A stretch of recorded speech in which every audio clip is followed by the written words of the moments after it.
Railway मंत्रालय की नई घोषणा, वरिष्ठ नागरिकों के लिए फिर से टिकटों में छूट। आज की इस वीडियो में हम बात करने वाले हैं जितने भी वरिष्ठ नागरिक हैं यानी बुजुर्ग माता पिता हैं उनको फिर से ये लाभ मिलने जा रही है। तो अब आप सभी को कितने % छूट मिलेगी और आप सभी को कौन से क्लास में छूट मिलेगी, क्योंकि आपको पता है 2020 में यानी कोविड के से पहले आप सभी यानी वरिष्ठ नागरिकों को जितने भी बुजुर्ग माता पिता हैं उन सभी व्यक्तियों को टिकटों में छूट मिलती थी। यानी अगर आप पुरुष हैं और आपकी आयु 60 से अधिक है और आप सीनियर सिटीजन के श्रेणी में आते थे तो आपको 40 से 50% छूट मिलती थी। अगर महिला व्यक्ति है उनकी आयु 58 साल है तो उन्हें भी टिकटों में छूट दिया जाता था। और सरकार का अब क्या कहना है, क्योंकि ये चर्चा का विषय बना हुआ है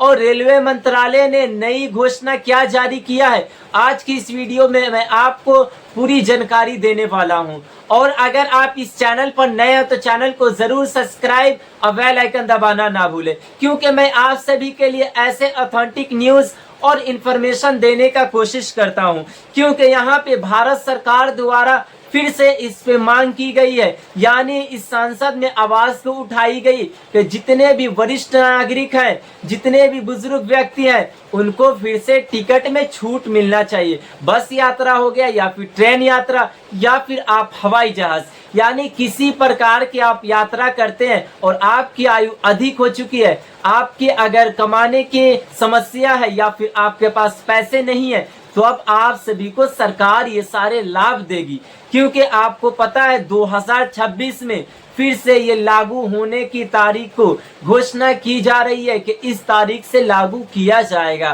तो अब आपको कितना छूट मिलने वाली है यहाँ पे एक एक करके हम बात करेंगे। यहाँ पे वरिष्ठ नागरिक पुरुष यानी पहले यहाँ पे 100 का किराया आपको 50 या फिर 40 रुपये देने पड़ते थे। महिला वरिष्ठ नागरिक पहले 60 का किराया उन्हें 40 रुपया देने पड़ते थे। कोविड 2019 के बाद बहाने जैसे कि कुछ समय के लिए रोक दिया गया था, अब इसे फिर से पूरी तरह लागू करने की कोशिश। यहाँ पे व्हील चेयर की सुविधा, यानी जितने भी बुजुर्ग व्यक्ति हैं अगर चल नहीं सकते हैं तो उनको स्टेशन पर व्हील चेयर यानी व्हील चेयर स्टेशन पर सुविधा उपलब्ध कराई जाएगी। जरूरत होने पर वरिष्ठ नागरिकों के लिए रेलवे द्वारा उपलब्ध कराई जाएगी। यहाँ पे प्राथमिकता और अधिकार, यानी जितने भी बुजुर्ग व्यक्ति हैं उन्हें कौन कौन सी प्राथमिकता दी जा रही है, तो यहाँ पे देखिए टिकट काउंटर और स्टेशन पर डेडिकेट काउंटर, यानी आप सभी के लिए वहां पे टिकटों में अलग से काउंटर बनाया जा रहा है।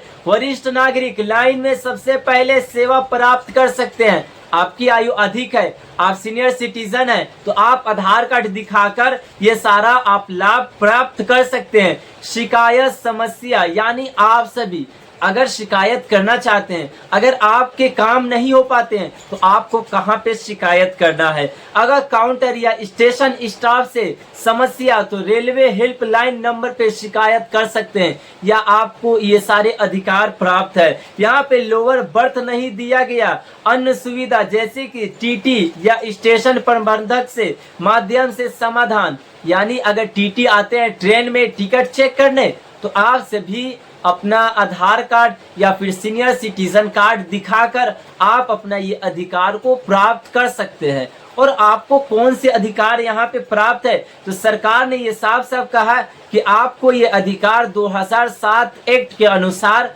आपको ये अधिकार प्राप्त होता है कि अगर आपके फैमिली में से अगर आपके बेटे या फिर आपके पोते, यानी अगर आपको वो परेशान करते हैं या फिर आपको सेवा नहीं करते हैं तो उन पे भी आप कार्रवाई कर सकते हैं। क्योंकि ये जो केस है सुप्रीम कोर्ट के पास बार बार गया था, क्योंकि आपको पता है बहुत से ऐसे लोग हैं जिनके परिवार जिनके घर वाले बुजुर्ग व्यक्तियों का देखभाल नहीं करते हैं और वो सोचते हैं बुजुर्ग व्यक्ति कि हम हमारे बेटे हैं तो हम उन्हें जमीन दे देते हैं या फिर जितने भी हमारे सारे प्रॉपर्टी हमारे जितने भी जायदाद है हमारे बेटे या फिर बेटी के नाम पे कर देते हैं। और बाद में होता क्या है, जितने भी हमारे बुजुर्ग माता पिता है उन्हें सेवा प्रदान नहीं होता है, यानी उन्हें सेवा नहीं किया जाता है। बाद में उन्हें वृद्ध श्रम भेज दिया जाता है, जैसे कि बहुत से बुजुर्ग व्यक्तियों को घर से निकाल दिया जाता है। तो अब आप सभी को ये अधिकार है कि अगर कोई घर में बदतमीजी या फिर आपके परिवार वाले आपकी देखभाल नहीं करते हैं तो आप सभी एक्ट 2007 के अनुसार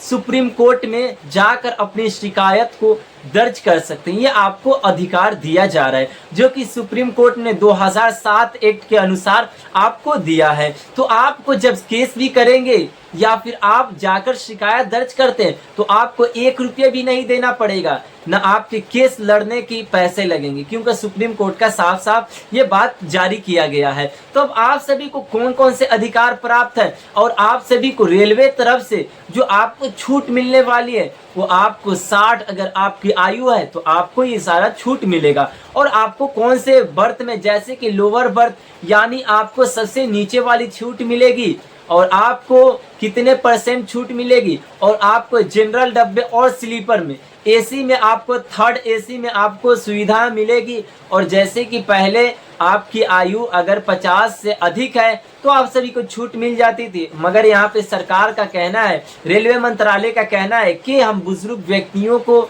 जब ये सारा छूट दिए तो हमारे रेलवे मंत्रालय पे काफी प्रभाव पड़ा, यानी इसमें आय को लेकर काफी दबाव हुआ, जिसके कारण रेलवे मंत्रालय का कहना है कि ज्यादा अब आपको छूट नहीं मिलेगी और आपकी आयु अधिक होनी चाहिए। जब भी आपको छूट मिलेगी और आपको 1st एसी में छूट नहीं मिलेगी, सिर्फ आपको 3rd एसी या स्लीपर या फिर जनरल डब्बे में ही छूट मिलेगी। तो आप सभी को कौन कौन से डब्बे में छूट मिलना चाहिए और आपको कितना % छूट मिलना चाहिए हमें जरूर कमेंट करें, और आप अपना राय हमें जरूर दें कि आपके राज्य में कितनी पेंशन होनी चाहिए, क्योंकि बुजुर्ग व्यक्ति पेंशन को लेकर काफी परेशान है कि हमारी पेंशन कितनी होनी चाहिए, हमें इतना पेंशन कम क्यों मिलता है। इसी को लेकर काफी बुजुर्ग व्यक्ति आवाज उठा रहे हैं, प्रदर्शन पे प्रदर्शन हो रही है, जैसे कि दिल्ली, हरियाणा, बेंगलोर, आप जैसे कि महाराष्ट्र में देख सकते हैं, इन बड़े बड़े राज्यों में प्रदर्शन हुई है कि हमारे पेंशन या फिर ईपीएस वाले हो गए या फिर वृद्धावस्था वाले हो गए,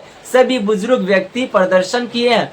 और जितने भी दिव्यांग व्यक्ति हैं वो लोग भी प्रदर्शन में शामिल हुए कि हमें व्हील चेयर की सुविधा हमें उपलब्ध कराई जाए और हमारी पेंशन को बढ़ाया जाए, क्योंकि सभी बुजुर्ग व्यक्ति और जितने भी दिव्यांग या फिर विधवा महिलाएं हैं उन सभी व्यक्तियों को काफी पेंशनें कम मिलती है, जिसके कारण सभी बुजुर्ग व्यक्ति, सभी सीनियर सिटीजन को कहना है कि हमारी पेंशन है उसमें बढ़ोतरी होनी चाहिए, उसमें ज्यादा से ज्यादा हमें पेंशन बढ़ाकर मिलना चाहिए। तो आज सभी को कितना पेंशन मिलना चाहिए हमें जरूर कमेंट करके अपना राय दे। तो ये थी आज की काफी महत्वपूर्ण वीडियो। अगर वीडियो अच्छी लगे तो ज्यादा से ज्यादा दूसरों तक शेयर करें। धन्यवाद।